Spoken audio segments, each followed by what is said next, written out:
grab a drink, sit back, and relax because it's time for Tea with KP. What's up, everybody? Welcome back to Tea with KP. And as you can see by our decorations here, it is a Halloween Horror Nights podcast episode. Who is excited for the fall spooky season? And of course, the one and the only universal Halloween Horror Nights. Today is a very special episode because we will have our first guests on Tea with KP. I'm so excited. We're going to be chatting. We're going to be chatting with, I can't today, guys.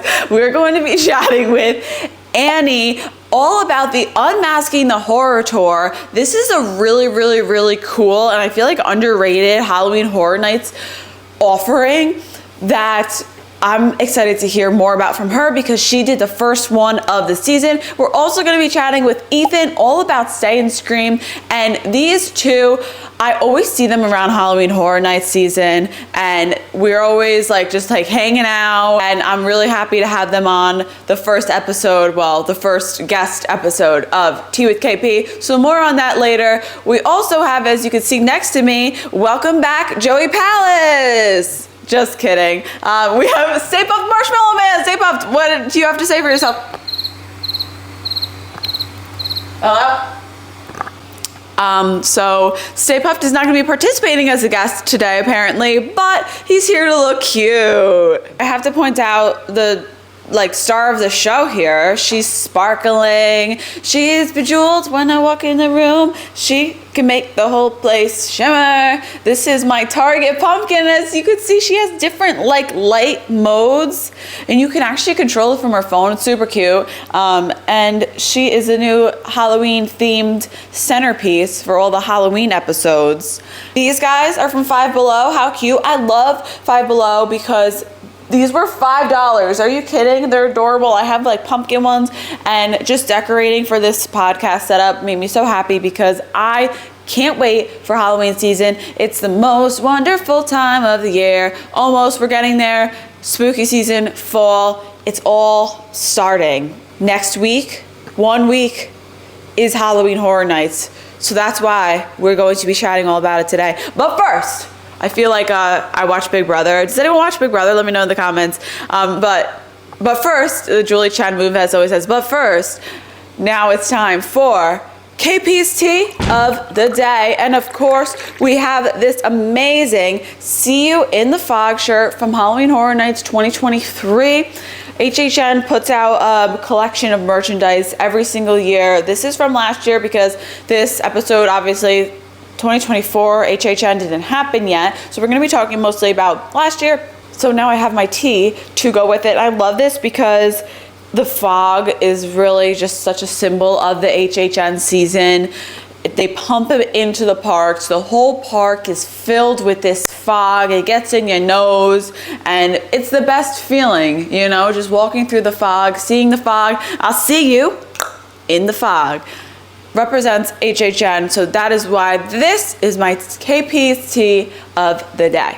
So of course on YouTube, I've shared my Halloween Horror Nights experiences with you through videos. We're gonna be chatting a little about my experiences at Halloween Horror Nights, especially before I went for the first time, because if you're deciding, if you're on the fence, if you're not sure if you wanna go, I think you should, and I'm going to tell you why. I was hesitant to go to Halloween Horror Nights for the first time. I get overwhelmed very easily, and Halloween Horror Nights, if you've never been, seems like it would be a nightmare for someone who gets overstimulated easily. So that's why I kind of avoided it, and then I got more into Universal and more into the parks, and I was like, you know what, I could do this. It's not that I was scared because haunted houses don't really bother me.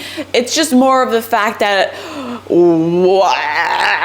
that's how HHN felt to me ahead of time. I was like, that's literally how I felt. That's no words can describe it.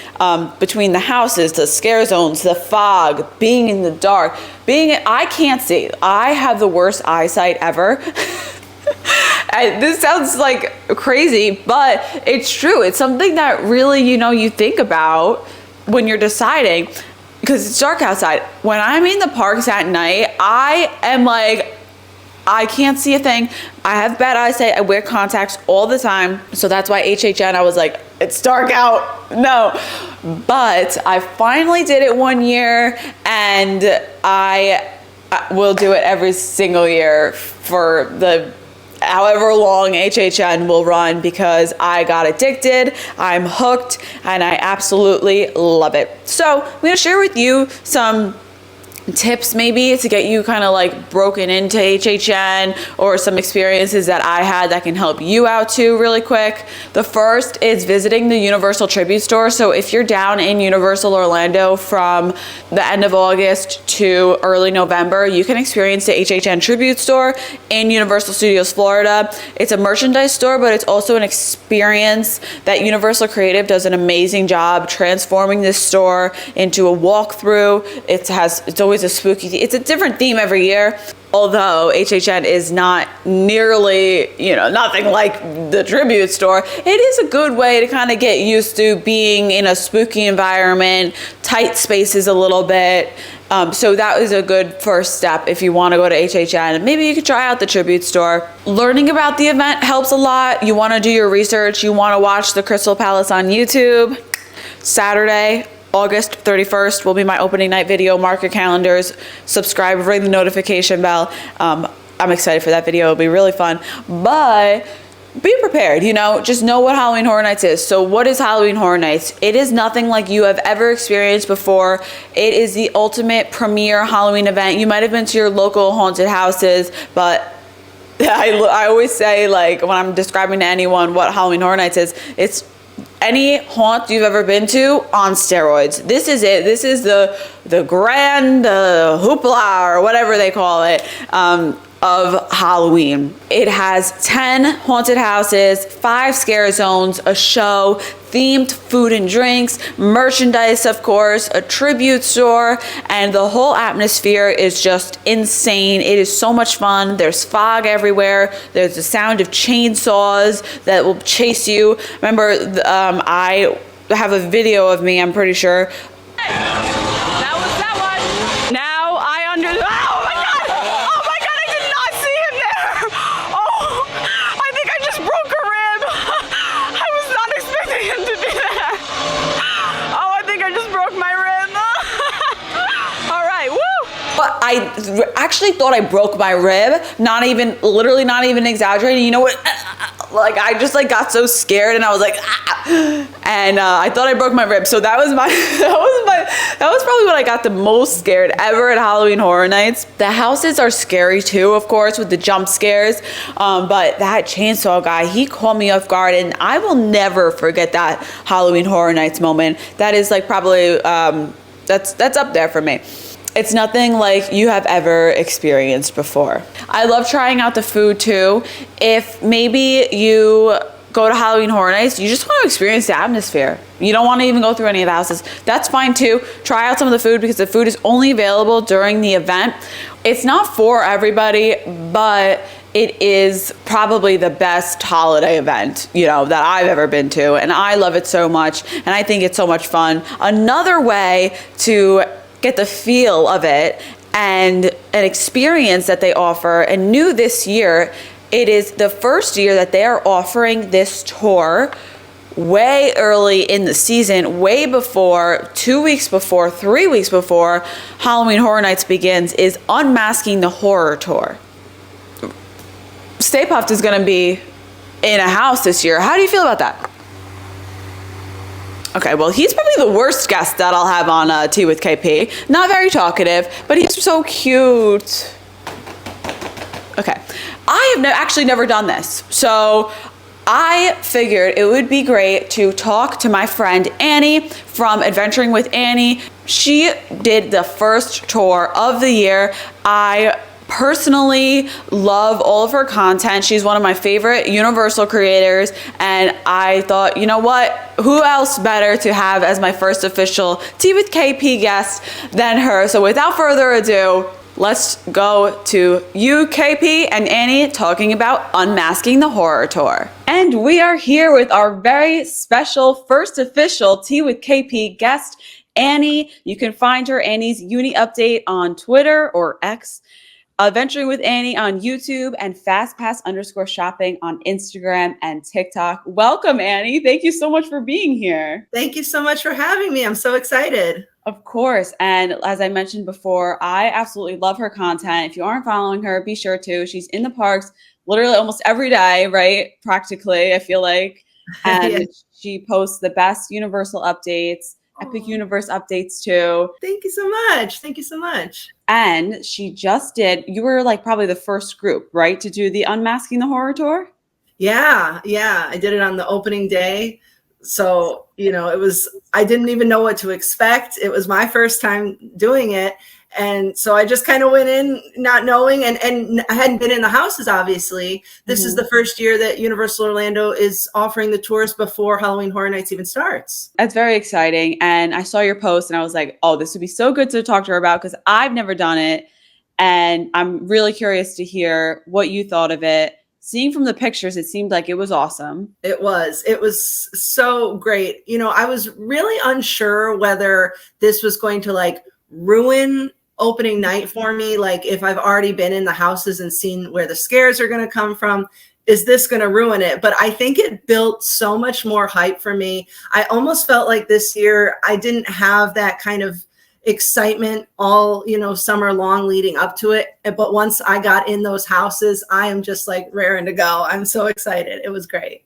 Absolutely. So you want to talk about maybe what is Unmasking the Horror Tour for people who aren't familiar with it? Sure. It's a behind the scenes lights on tour, and they have 3 house tours and 6 house tours, and they're structured that you go through the houses and you get to see all the details. No scare actors, no loud noises, no sounds or anything like that. It's just so you can like basically appreciate the set design and all the details. If you're nervous about Halloween Horror Nights, this is a great way to kind of explore what to expect.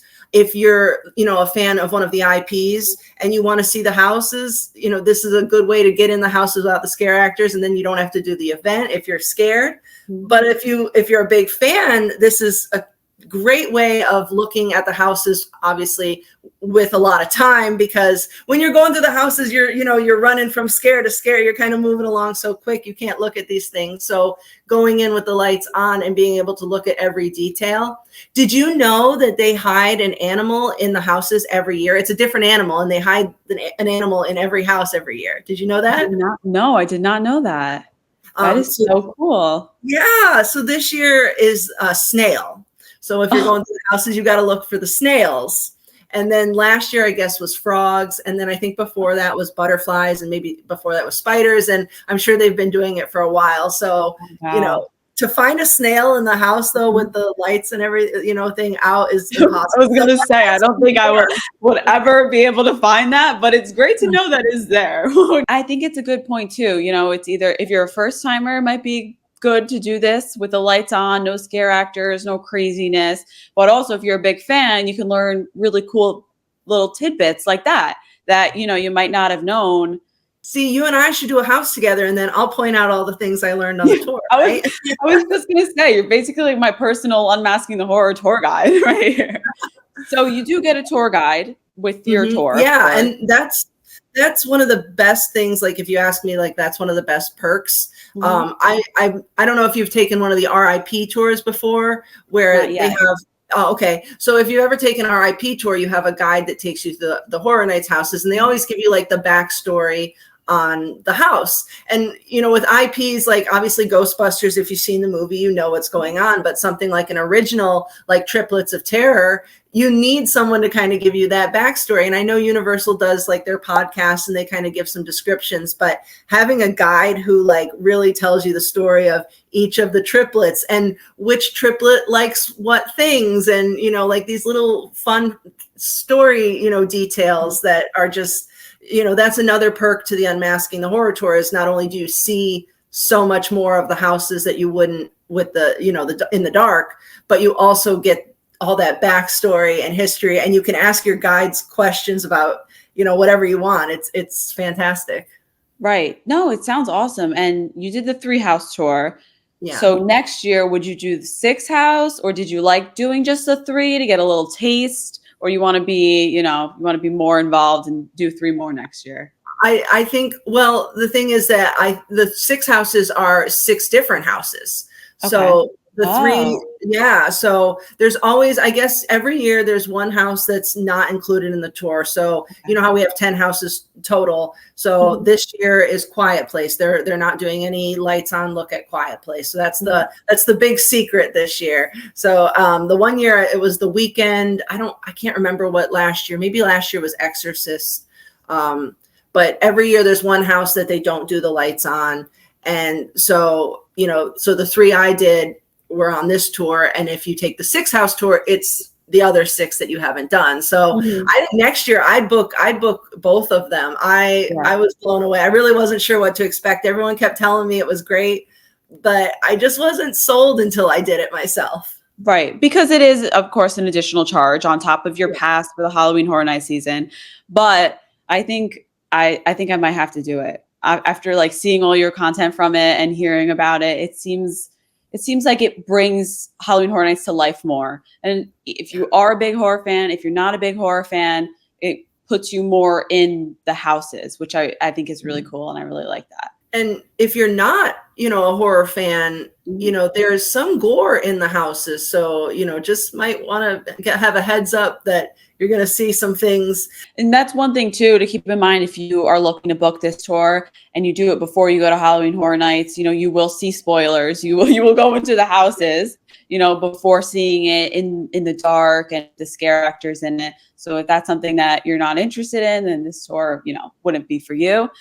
For me personally, I like need to see spoilers. I hate surprises. So this sounds right up my alley.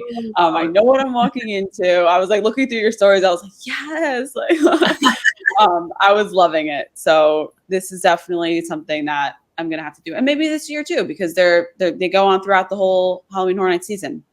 Absolutely. Yeah, there's still time. You know, maybe you want to see the houses first and then take the unmasking, because there were a few things that I thought, oh, if I'd come around the corner, I probably would have fallen to the ground if this scare in the dark. But we were not allowed to take photos in every room.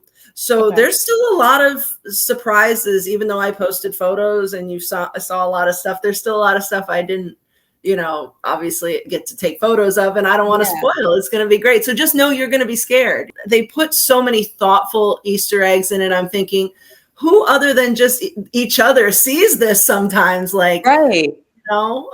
Right. That's exactly what I was thinking too. We're going to pull up the pictures soon, but I know they put so much detail in it. And that's why I feel like this tour is kind of underrated too. And like, I don't know, I don't really see people talking about it that much, besides like maybe just the opening weekend. But I feel like it's such a cool part of Halloween Horror Nights to see, you know, all the little things, all the little signs. And we'll pull up the picture. So if you don't want to see spoilers for the 3 houses, it's Triplets of Terror, Museum, and Slaughter Cinema 2, then you might want to skip ahead in this podcast. But I'm excited to see them and talk about them with you. All right, here we go. This is the Triplets house, correct? Yeah. So this is the entrance. This is the facade for Triplets of Terror. And as you can see, you're going into their house. And the address is 3324. So Halloween Horror Nights 33 in 2024. Also, the Triplets' birthday is March 3rd. So 3-3. So that's another little fun fact. There's also, as you can see, there's so many details here. I mean, there's a dog dish that says the dog's name Zoe on it. There's a pile of like baby dolls that have been their heads have been cut off and things like that. There's so much stuff going on in this like area. And again, when you're going in the dark, you're not going to be able to read the dog dish. So this is one of the perks of the Unmasking the Horror Tour. But this is the facade as you're walking in to the Triplets' 9th birthday party. Okay, let's see what else we got here. All right. This looks interesting. So the one on the right side with the exterminator bottle, if you remember, that's a reference from Bugs. And so that's sitting on one of the shelves when you're going in the house. That's awesome. So they've got Bug House references, which is cool because, again, these little references that I'm sure, again, it's just probably the people putting the props up are like, oh, this is funny. Like, and, it's just these little details they add. Now, I believe this is Harmony And she is obviously ready for her 9th birthday party, where she's just murdered her family with her other triplets. So there's 2 boys and a girl. So there's Melody, Harmony, and Junior. And on their 9th birthday party, they, go crazy. And do you mind me spoiling a few things here? No, go ahead. So this, you see, she's got the bunny mask on, and we were told that as they grow up, because this is going to be something they continue to murder people as they grow up, the mask will be smaller on their face. So obviously it's the same mask. So the bunny mask will be tinier on the adult one, which is going to be a real actor, a scare actor in the house. So that's, the 9th birthday right here. So I love this. I think it's such be horrifying. Yeah. It's creepy. Even with the lights on, it's creepy. Right. So these are the signature that the triplets leave. And there were a few of them in rooms we couldn't photograph. So there are even more of them. Mm-hmm. And so one of them is left in some flour that's on the countertop where they're making a birthday cake, because obviously they are celebrating birthday, their birthday.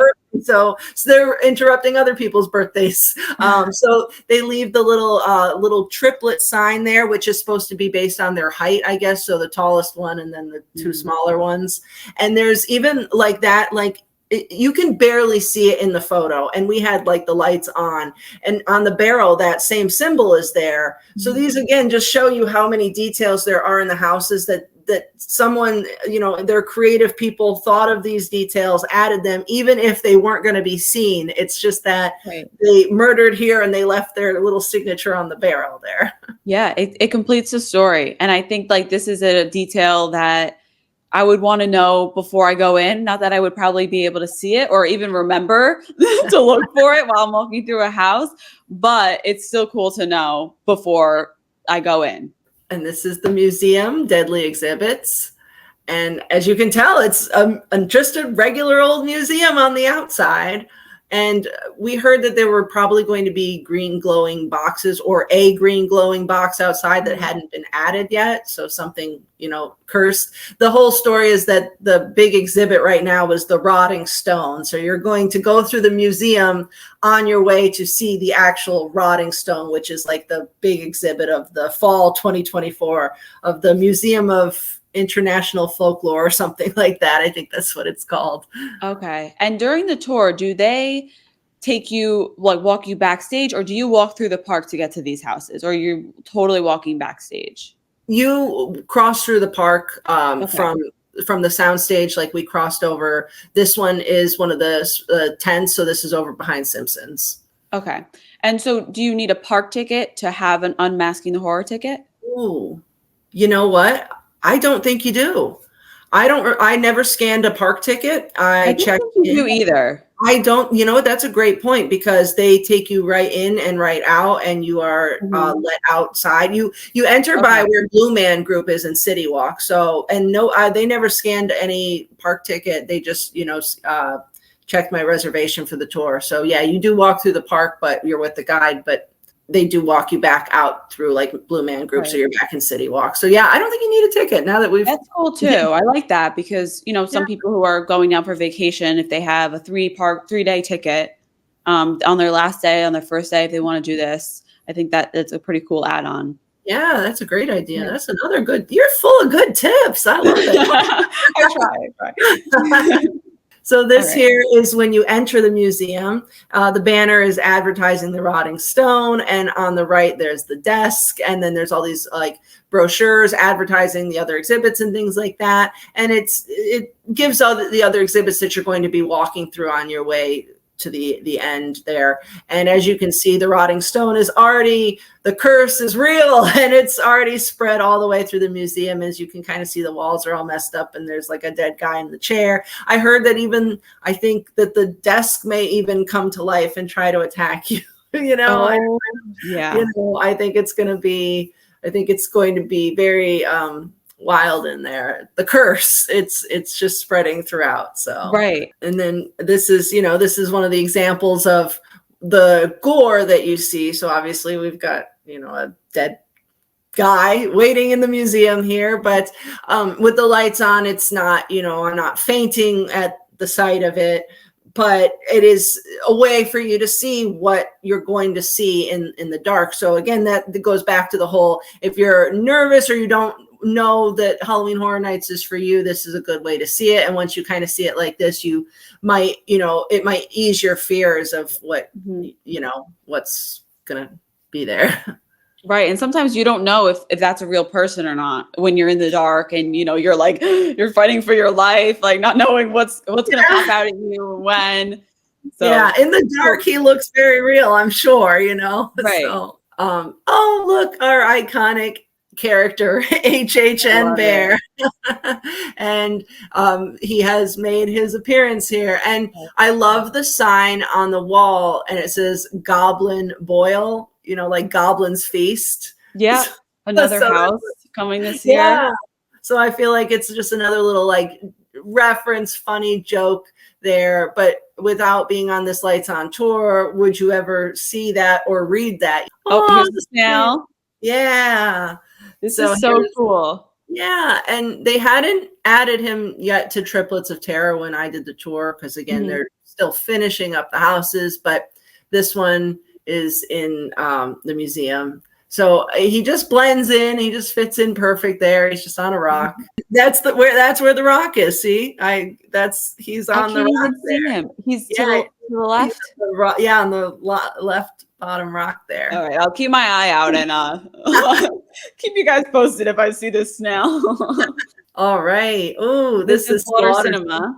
Yeah, and very excited for this. Oh, I am too. I think this is going to be great. This is one they didn't let us take that many photos in because there's a lot of good surprises. Also, I want to mention before I forget, if you have chroma depth glasses, there's one room you can use them in. Oh. So yeah, so bring them because they're not giving them out or anything like that. It's kind of like if you know, you know. So that is a great tip. Oh yeah. So I messaged and asked to make sure it's chroma depth. So that's what you need. Yeah. But anyway, so this is the concession stand when you go to the theater, and it's looks appetizing, and it's, if you look up, you'll see some fly traps. I think I sent you a picture of the fly traps. Yeah, there they are. Oh, this is I actually, when I was standing in the house, I was like, is that real? Like, do they not want us to see that? Like, maybe they're like, maybe they have a real fly problem out here, but it's decorations because it's the concession stand. But I thought that just goes to show how some of these props look so real that that was they were real flies. But I guess it's another little like Bugs House reference as well there. So, this is in their Mardi Gras murders. So there are different movies that you're basically walking through. Mm-hmm. And this is a hotel room where they've partied pretty hard, and you can see there's, a mess all over the table. But I love that they put like actual Universal Mardi Gras coins on the table there. And if you look, there's a little cobbler on the table. It's a new thing this year. They had the houses labeled as desserts during construction. Like the permits had like dessert names on them. Mm-hmm. So they're hiding the desserts in each of the houses. So this house was a code named Cobbler. So there's a little cobbler there. Oh, and this is where the snail is here in Mardi Gras. He's on the table there. He's so tiny. Oh, that's great. I love it. I love the holidays, so that's why I'm super excited for this house. Oh yeah, it's like going through every Universal holiday, like horror, So here's another reference for Bugs. The tour suggests that you bring a flashlight. Oh. So I had a flashlight because, as you can see, it's completely dark in that spot. So even though it's lights on, there are still dark spots that you want to like if you have a flashlight. So that's like the BuzzCon barrels, because apparently they dumped a bunch of chemicals on a clown burial ground. So now all the clowns are coming back to life and are undead zombie clowns because of the BuzzCon chemicals. I love how Bugs House Bugs House is playing another story. Right. The bugs are popular among Universal Creative, I guess. Yeah. And that's it. And I thank you so much for sharing these pictures. Yeah, thank you so much. I love how it really showcases all the details and all the work that Universal puts into Halloween Horror Nights. Absolutely. So I really appreciate you coming on and sharing your experience. You definitely convinced me. I'm going to have to do the tour. Awesome. Good. Yeah, it seems like a great time. Let me know what you think of the tour when you take it. I think you'll love it. I absolutely will. And I will see you in a week for Halloween Horror Nights. Thank you so much. And be sure to follow Annie on all of her socials. You won't want to miss out on all the fun she's having. Annie's uni updates on Twitter, Adventuring with Annie on YouTube, and FastPass_shopping on Instagram and TikTok. Thank you. I loved hearing about Unmasking the Horror Tour with Annie. It's something that I definitely want to do. And the good thing is there are still reservations available for the rest of the Halloween Horror Nights 2024 season. So if you want to check it out, you can definitely do that. So now we are going to talk about getting to HHN. I think there's a spider on my ceiling. I'm not really sure what that is. Going to Halloween Horror Nights, there's lines, right? Okay, there's going to be a lot of people there. You're going to be waiting in line. So how can you avoid these lines? You can buy the Halloween Horror Nights Express Pass if you want. That's an additional charge. You can do the RIP tour. That's an additional charge that gets you to the front of the lines. But the one thing that I've done every single year that is literally free, well, there's a stipulation to that. We'll talk about it in a little bit, is Stay and Scream. So if you have a Universal day ticket or if you have a Universal annual pass, you can enter the park whenever you want during the day, right? You can enter at 10 a.m. and stay through Halloween Horror Nights. You can enter at 3 p.m. and stay through Halloween Horror Nights, but you have to be sure you enter by like 4:30 p.m. or else they won't let you in, even if you have a day ticket, even if you have an annual pass. And this is a really great benefit because you can get in line for the houses early and you can get into the houses early. You can also purchase a Stay and Scream ticket if you don't have a day ticket, if you don't have an annual pass. That's a separate charge. I believe it's $60 this year for Stay and Scream. And guess what? This is the time of the day that it usually rains, right? During Stay and Scream, you know, you get there early, you're like, oh, this is great, I'm in line, let's go. Haunted house time, Halloween Horror Nights time. The skies open up and it downpours. But this is just mainly for opening weekend. You know, it could rain on your visit to Halloween Horror Nights because it's Florida. You never know what the weather's gonna be like, but that is a part of the experience. Honestly, would it even be Halloween Horror Nights if it didn't rain on opening night? It's happened pretty much every year. Last year, oh my goodness, last year was probably one of the most chaotic, most interesting, most close to death experiences that I have experienced in my time going to Halloween Horror Nights. So last year, we were in the Stay and Scream line. We were in the metal switchbacks for the Stranger Things house when all of a sudden it starts downpouring. Okay, get the umbrella up, get the poncho on, be prepared. The people in front of us didn't have an umbrella or a poncho, and I respect them, like literally give you so much credit. They sat there in the Stay and Scream line, pouring rain, like literally downpouring, heaviest rain you can imagine, thunder. Then comes the lightning. Okay, I'm in a metal switchback with an umbrella. This is it. This is how I go out in the Stranger Things line for Halloween Horror Nights. These people sat on the ground with no umbrella, no poncho. They were like, let the rain fall down. That's what they did. They were just like, I'm doing this for HHN, y'all. They were dedicated. They were dedicated to Stranger Things, and we were like 10th in line maybe. So they weren't giving up their spot. I respect it so much. So you know what? If you just want to go with no poncho or no umbrella, I respect that too. It's up to you. But that's a Halloween Horror Nights experience.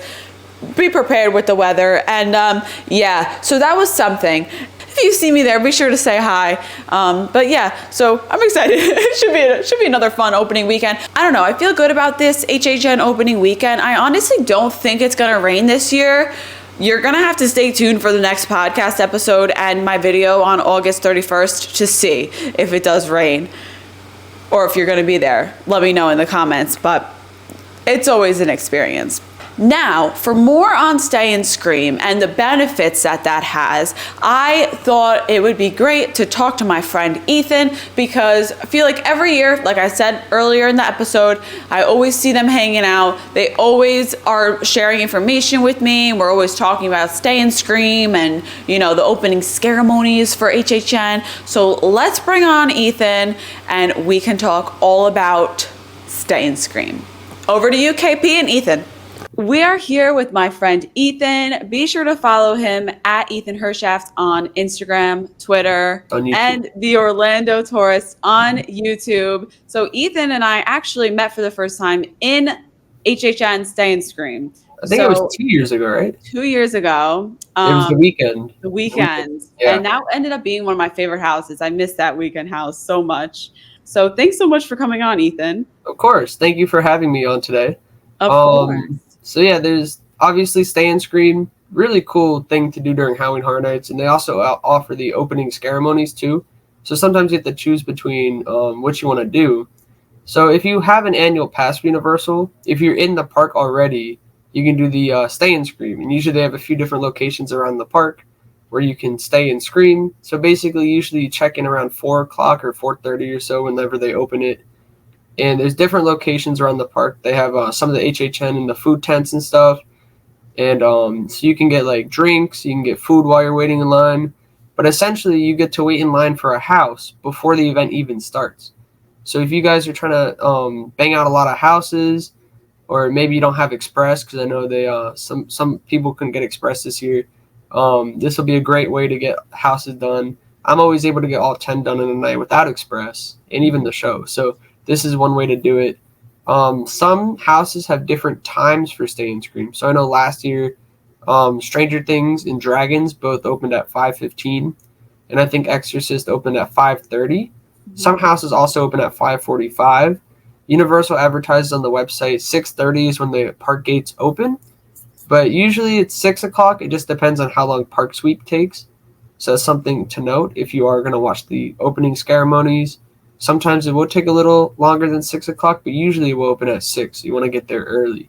But yeah, going to Stay and Scream, you want to pick your house, and then you wait in the line. And usually what I would do last year is go start with Stranger Things, which was in the New York area. Mm-hmm. Then I would go in line to Dragons, because Dragons wouldn't have as big of a line. Stranger Things would have a line. And then Yeti would open at like park opening, but then I would go to the back of the park. And the back of the park is where you want to start regardless for most of the time. So let's say you're not doing Stay and Scream, I would just go straight to the park. If you're doing like the opening ceremonies, go straight to the back, because a lot of people start in the front. That's where you have a lot of the IP heavy houses, like last year's Stranger Things, Exorcist. A lot of those popular houses are towards the front of the park. The back of the park has more of the originals, and it's also farther back. People walk into the park, they want to jump right into a house line. Mm-hmm. If you head straight to the back, you're going to hit like a empty area of the park, and those houses will be walk-on. I think that's such a great, like, honestly, the biggest benefit of Stay and Scream is that some of these houses do open earlier than what they advertise as the opening time. And I feel like a lot of people, if they're coming for the first time, like they wouldn't exactly know that. Yeah, so 5:15 is really early. That's 45 minutes before the event starts. So you can bang out like 2 or 3 houses before the event starts. One time this past year, I was doing Stay and Scream, and I think I had about 6 houses done by maybe 6:30. Right. Yeah, that's what happened to me too. Opening night last year, even with the rain on opening night, we still were able to get all those houses in the New York area done, and we were like going into Chucky by the time HHN officially began. Yeah, so it's really beneficial, and you don't even need a Universal Pass to do Stay and Scream. They have a Scream Early ticket. It costs $55 this year. I think in years past it was like $30, but it is worth it if you don't have a pass and you're only able to go like a night or so. You get to go in 2 hours before the park closes, or I think is it 2 o'clock or 3 p.m. But you get to do rides in the park. Like you get early admission, like basically into the park. Definitely keep an eye out for when Universal releases the Stay and Scream locations and the different house times, because that will make a difference. Usually the back houses open at 5:45, so that's why it's always beneficial to start at the New York Stay and Scream. One of my favorites in years past, we don't know the Stay and Scream locations right now, but in years past, opening weekend, I like starting at like the Central Park or the right side of the park, or whatever Stay and Scream's towards the back half. because the New York one is always super busy during opening weekend, and then after opening weekend, I'll use the New York one because it's not as busy. Yeah, on opening night last year, we got into the New York Stay and Scream literally right when it opened. And it's kind of tough because you're just waiting in line, you're waiting in the switchbacks, and if you can go into the Stay and Scream area and get drinks if you want, right, and just hang out, but you can also line up in the New York Stay and Scream. So that's what we did for Stranger Things on opening night last year. We got in line and it just started downpouring, but we stuck it out and we were able to get into the Stranger Things. We were like one of the first groups in. Yeah, and the reason Stay and Scream is definitely beneficial is because you might be waiting a couple hours for a house, but also you're waiting not during event time, you're waiting during park hours time. And that's something people don't realize. When you're waiting for that house, you're not using your however long the Halloween Horror Nights is going until. So it's like bonus time for the event. So you're getting like an extra few hours to do those houses. The only downside I will say to Stay and Scream that is a thing is when you enter the houses, it's still light out. So sometimes your eyes don't adjust as well to the scenes. Like for Stranger Things, if you did it during Stay and Scream versus later in the night, you can see the sets much better later in the night. But also, because I couldn't see like much, it also made the scares like way better too. Yeah, that is a good point. And honestly, I wouldn't like really think of that. So thanks for pointing that out. But yeah, most of the time, like if it's cloudy out, like it might not be as impacted. It also depends on the house. Some houses are darker than others. If you have a really bright house, a lot of sets and stuff, then the lighting's not really going to make a difference. But also, if you're not planning on doing Stay and Scream, something else is the opening ceremonies at the front gate. So that's a really fun experience. If you do Stay and Scream, you're probably going to miss the opening ceremonies. So you also have to decide which one you really want to do. My opinion, I like mostly doing Stay and Scream. I'll do the ceremonies a couple times, but it's usually like 5 minutes before the park gates open.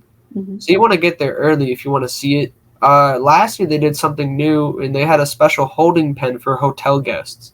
So if you wanted that gate entrance, that center view of the opening ceremonies, you had to have a hotel room. So it is a benefit if you are staying at a hotel if they do bring that back this year. Yeah. But if not, you'll enter through the turnstiles on the side of it. Yeah, I think the opening ceremonies are great, and I think I saw you last year. We were during team member night. We were we were watching ceremonies. outside, City Walk. Yeah, that was really fun. Yep. So no, they're definitely fun, but I agree with you. I am a Stay and Scream person too. I'd rather just get in there, get in the action, knock out some houses, and then you can just kind of enjoy your night later on. HHN is a lot of walking. So knowing where the houses enter and exit, which when obviously Universal announces the houses and the maps and everything, you'll have a better idea of where you're going in and where you're going out for everything. But it can save you not only time, and it could save you your feet from doing all the walking and during HHN. Yeah, some other general tips is that usually I try to get as many houses done in the beginning of the night, and then the whole middle of the night I usually roam around the zones, maybe watch Nightmare Fuel, maybe do a ride. It just depends. And then the last couple hours of the event, usually they sell half off express passes, but you don't need them because usually the lines die down. Right. So you can just bang out a lot of houses. If you strategize and you plan ahead and you know which houses you want to hit when and where they are, it could be a really great way to do HHN. Yeah, and I'm sure Krystal's going to be posting when she's at the event, where everything is. I'm definitely going to be posting it on my pages as well, where you can see the house entrances, what times they open. Something else is express passes. If you have an express included, usually you can use those one time a night unless you have the unlimited express. Be strategic with that as well, because I wouldn't use express during an opening or Stay and Scream, because then that's the one time you use the express. If you're doing Stay and Scream, do the house in the normal line, and then come back during the busy time of the night, do it again with express, and then you get to do it twice, and you only had to wait once for it. That's a very good point, too. Some people do waste their express right away at the beginning of the night. Well, thank you so much for chatting with us about Stay and Scream. You're always so knowledgeable. If you haven't already, be sure to go follow Ethan Hershaft on Instagram, Twitter, The Orlando Tourist on YouTube. Thank you so much. I appreciate it. Well, that was awesome to talk about Ethan. He is so knowledgeable. He's always in the parks. I hope you guys enjoyed this Halloween Horror Nights episode. This is not going to be the last of our Halloween-themed podcast episodes. So you'll see this guy again. You'll see this guy again. We'll have some more Halloween fun in store, but I just wanted to say thank you all for watching, for being here during the premiere, for chatting, for commenting, interacting. Thank you so much to my channel members. You guys are amazing. I appreciate your support more than you know, and I hope you're enjoying the podcast. Let me know in the comments what you want to hear us talk about next. Next week, we will be in all the Halloween Horror Nights actions. So you want to be sure to stay tuned. Subscribe to the Krystal Palace. Ring the notification bell so you get notified when I upload a video and when I go live, because I will be going live before Halloween Horror Nights next week. So stay tuned for that. We'll have so many videos. Premium Scream Night on Friday, August 30th, September 31st. We'll have opening night video. And this is going to be a really, really special Halloween Horror Nights. And I literally cannot wait to share all of the fun that we have in store. So next week we won't have a Tea with KP podcast because we're going to be posting like 4 videos from Halloween Horror Nights just next week. Stay tuned. It's going to be so much fun and I'm excited to bring y'all along. Let me know if you have any questions about Halloween Horror Nights in the comments, and stay tuned for more fun here on Tea with KP. Thank you for watching, and I will see you in the next one. Peace. Boom. Did I scare you?